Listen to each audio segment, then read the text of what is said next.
بونسوار صبايا، كيفكن؟ ان شاء الله تكونوا بصحة منيحة. اليوم الفيديو كتير خفيف مهضوم، كريم فعال جدا عم ينطلب مني كتير، وهو ما بده شيء، سهل وبسيط ومكوناته موجودة بكل بيت. اليوم بدنا نعمل كريم وتونر الرز. مثل ما بنعرف انه الرز قد ايه مفيد للبشرة، كتير مفيد للبشرة وللشعر. رح خبركم عن الفوائد اكيد باخر الفيديو، بس هلا قبل ما بلش اللي عم يشوفني لاول مره بليز ما تنسوا تعملوا سبسكرايب، كومنت، شير ولايك، اهم شيء اللايك، وشو كمان وتفعلوا زر الجرس ليوصلكم كل شيء جديد. وهلا خلينا نبلش. هلا تنعمل الكريم لليوم اللي هو كريم الرز. نحن بحاجه ل رز مثل ما شفتوا، هذا رز امريكاني. فيكم تحطوا الرز اللي انتم بدكم اياه، يفضل الرز يكون لونه ابيض لانه في انواع رز، في الرز الامريكاني، الرز الايطالي، الرز المصري، في كذا نوع. فانا جايبه هذا الرز الايطالي بيكون لونه ابيض، وهيدا رز مطحون. نحن رح نستعمل اليوم الرز المطحون. اذا ما عندكم الرز المطحون انا جايبته جاهز، هيدا فيكم تطحنوا هيدا الرز، بس لازم يكون مطحون كتير كتير ناعم، يعني مثل البودرة، وتستعملوه. وبدي كمان مي ورد، بدي زيت اللوز الحلو، وبدي احط له نوعين زيوت اللي هن زيت لبان الذكر، هذا ما بعرف بحب دخله بكل شيء، هيدا لبان الذكر. وبدي احط له نقطتين كمان من زيت اللوز العطري. اوكي، عندي لكان زيت اللوز العادي وزيت اللوز العطري.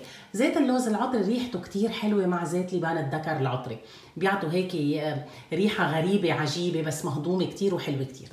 فيلا هلا بدنا نبلش بالمكونات. هلا اول شيء عندي انا هيدي الكاسرولة الصغيره، بدي احط من الرز المطحون بودرة ملعقتين صغار، بدي احط فوق منهم نص كوب من مية الورد، اذا بتشوفوا هون نص كوب اوكي من مي الورد.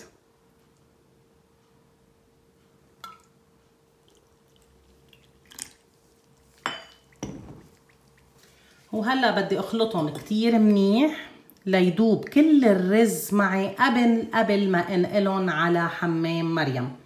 ما فينا نحط المي تكون سخنه ونحط الرز فوق منه، لانه بكبتل الرز كله معنا وبينتزع. يعني مية الورد لازم تكون بارده ونحط الرز فوق منها، ونضلنا نحركهم لنشوف كل المكونات اندمجت مع بعضها وبطل عندي تكتلات ابدا. بنرجع ننقلهم على حمام مريم اللي هو بنحط كاسرولة فيها مي على الغاز، وبنحط هيدي الكاسرولة الصغيرة اللي فيها المي والرز على بقلب الكاسرولة الثانية اللي فيها المي، وبنحركهم ليتجانسوا ويصيروا مثل الكريم. وهلا من بعد ما جمد معي على النار طلع بجنن الكريم، هيكم ملمسه رائع. هيدا اكيد بعد بده ينحط بالبراد بيجمد اكثر، بس انا ما بدي اياه كمان جامد كتير كتير. بدي ضيف له هلا نص ملعقه صغيره من زيت اللوز الحلو. انا هيدا زيت اللوز الحلو صراحه بستعمله بمعظم وصفاتي، لانه زيت بياخد العقل، بفتح البشره، بيعالج كل مشاكل البشره، ومناسب لكل انواع البشره. يعني انتوا لما هيك بتبطلوا تعرفوا شو بدكم تحطوا، دغري حطوا زيت لوز حلو، لانه زيت اللوز الحلو مثل ما قلت لكم لكل انواع البشره، يعني ما بيخوف ابدا. هلا بدي اخلطهم كتير منيح. حطينا نص ملعقه صغيره من زيت اللوز الحلو.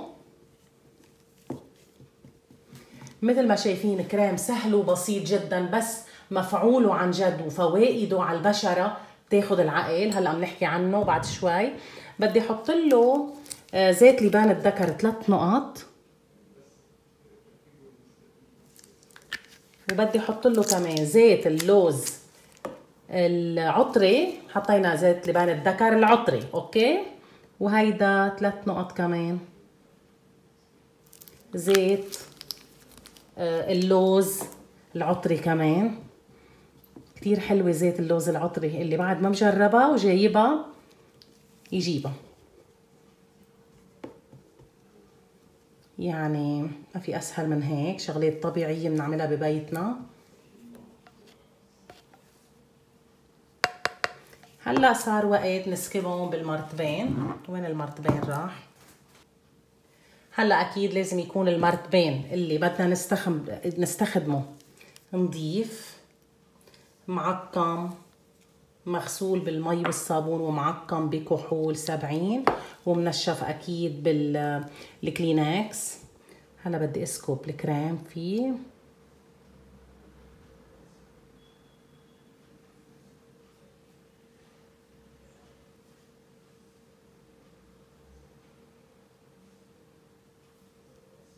اوكي. هلا بدنا نحكي عن فوائد كريم الرز للبشره. اول شيء علاج جفاف البشره واعاده الرطوبه المفقوده اليها، محاربه حب الشباب، تجديد خلايا الجلد وتخليص البشره من الخلايا الميته، تقويه الدوره الدمويه، تفتيح البشره، حمايه البشره من الشوارد الحره التي قد تسبب شيخوخه الجلد، تضييق المسامات الواسعه، كمان بضيق المسامات الواسعه، تحفيز انتاج الكولاجين بالبشره. ونحن مع اضافه الزيت اللوز الحلو رح يفتح البشره كمان. حطينا كمان زيت لبان الذكر العطري اللي هو بشد البشره وبيروح الخطوط الرفيعه. ومثل ما بتعرفوا زيت لبان الذكر هو كولاجين طبيعي، بيروح لكم كمان الخطوط الرفيعه اللي حوالين العيون. اكيد انتم ما رح تحطوه للكريم قريب من العيون، حتحطوه من برا. كمان بيشيل كل الخطوط الرفيعه وبشد الجلد، بشد البشره. كريم كتير حلو بياخد العقل. انا ما في لازم لما اعمل كريمات من هالشي لازم دخلهم لبان ذكر معهم عن جد، لانه لاحظت انه لما احط زيت لبان الذكر العطري مع كل الكريمات اللي بعملها بالبيت الطبيعيه، البشره بتكون متألقه، بتعطي تفتيح، بتكون هيك مضويه.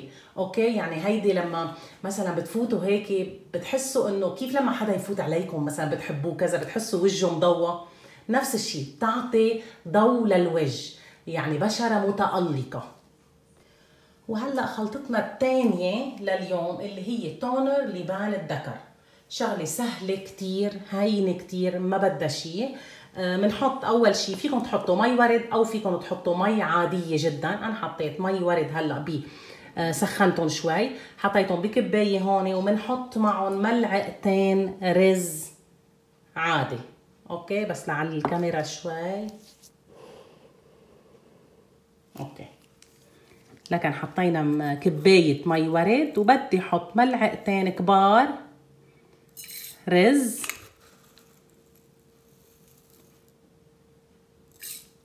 طيب هيدول بدهم ينتركوا 24 ساعة أو ليلة كاملة. يعني فيكم تتركوهم ليلة كاملة، انتو تحطوهم عشية، تقوموا الصبح تحطوهم بالقنينة تبعيتهم. ليكوا كيف المي دغري بيتغير لونها، أكيد لأنه المي سخنة شوي. فبتتركوهم ليلة كاملة وبتقوموا تستعملون عادي. بينحفظ بالبراد هيدا التونر. هيدا التونر أنا بحطه عادة قبل الكريم او بعد الكريم عادي، ما بتفرق.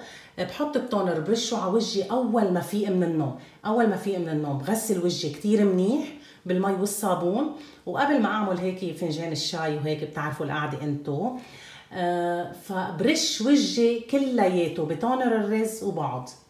بعد ما اقعد قعدتي واشرب الشاي بتعرفوا هيك ونعمل صبحيه، بقوم بحط كريم الرز بعد منه.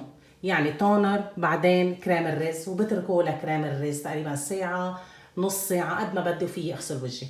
طيب هلا كريم الرز فينا كمان نحطه قبل النوم، يعني نصون وجهنا، نشيل كل شيء ميك اب من الوجه. وفيكم تستعملوا كريم الرز قبل النوم، تتركوه على بشرتكم لتاني يوم الصبح وتشيلوه. انا عادة بستعمله الصبح قبل ما يعني بحطه على وجهي وهيك الكريم والتونر، بخلص شغل البيت وهذا، بس لا اقعد برجع بروح بغسل وجهي. لانه كريم الرز مثل ما بتعرفوا كمان انه بفتح البشره. انا ما بدي هالتفتيح الكبير، يعني انا بحطه بس لتألق البشره وتضوية الوجه. فبستعمله كتير، وخاصة حاطين فيه زيت لبان الذكر اللي نحن بحاجة له بهالعمر هيدا، خاصة بالأربعينات. فكريم مفيد جدا. وبالنسبة لتونر الرز، أنا بطصه إمتى بدي، بس لشيل كمان الكريم عن وجهي، ما بعد ما أكون حاطته ساعة أو نص ساعة برجع برش وجهي بتونر الرز، يعني مي ورد ورز، ما في شيء بيأذي أبدا، شغلات طبيعية. وثلاث مرات تقريبا بحط التونر باليوم، صبح وظهر وعشية. وكمان فينا نستعمل تونر الرز للشعر، يعني أنا شو بعمل؟ بتحمم بس لخلص حمام، هو شعري مبلبل، برش التونر كله على الجذور من جوا، وهيك عن جد بيعطي تطويل للشعر رهيب، بيطول الشعر وبغذيه. حدا بيقول لكم رز؟ إيه، نحن البيبي لما منطعمين رز بصير طبوش وكربوش. طب لما بتحطوه على الراسين تبعيد الشعر، هيدي تغذية، عم تتشربوا البشرة، عم يطول الشعر ويتغذى. فهيدولي عن جد الكريم والتونر بياخدوا العقل، لازم تجربوهم وتشوفوا النتيجة، نتيجة فورية، بيعطوا تفتيح كتير حلو، بيعطوا شد للبشرة. وهيدول بينحفظوا بالبراد، التونر والكريم بينحفظوا مدة أسبوع بس بالبراد. طيب بتقولوا لي أنتوا للتسويق، ما بلاقيها أشياء، يعني كيف بدي أقول لكم، ما بلاقي هيدا الكريم أو التونر إنه حتى إذا حطينا مادة حافظة إنه حلو للتسويق. لا، في أعمل أنا كريم الرز من زبدات مثلا وسوقه، هيدا معقول. بس إنه نحط رز مطحون ومي ورد ونحط مادة حافظة ونسوقه، منا ظابطة القصة. قد ايه بده يضاين يعني مع المادة الحافظة. فهيدي النقطة بليز ما تسألوني عنها، لأنه أنا ما بحبذ إنه هيك شغلات إن كان كريم طبيعي كتير مع مي تونر يتسوقوا. فينا نعمل كتير اشياء للتسويق غير هيدولي معني خليهم شخصيين نعملهم ببيتنا لإلنا، لأنه بضاينوا بس أسبوع بالبراد، بترجعوا بدكم تساووا كمية تانية. فما تكتروا كتير بزيادة الكمية اللي عملتها أنا هلأ، وفيكم تنقصوا. يعني أنا حطيت نص كوب مي، فيكم تحطوا انتم نص الكوب كمان، يعني النص تقسموه نصين، وفيكم تحطوا ملعقة نشا وحدة لتعملوها الكمية صغيرة، وبتضاين أسبوع أكيد. فان شاء الله يكون عجبكم الفيديو. هلا بدي انقل هيدي المي، هيدي لازم ينترك ليله كامله، انا عملت اكيد وحده ثانيه. هيدي صار لها ليله كامله. هلا بدي انقلهم على القنينه السبراي وبنشوفهم بالشكل النهائي. وهيدا كريم الرز وتونر الرز،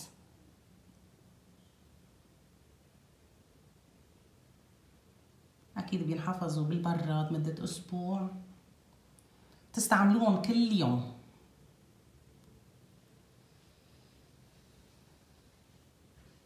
لهون بكون خلص الفيديو، ان شاء الله يكون عجبكم. بليز ما تنسوا تعملوا سبسكرايب لايك وشير وتفعلوا الجرس ليوصلكم كل شيء جديد.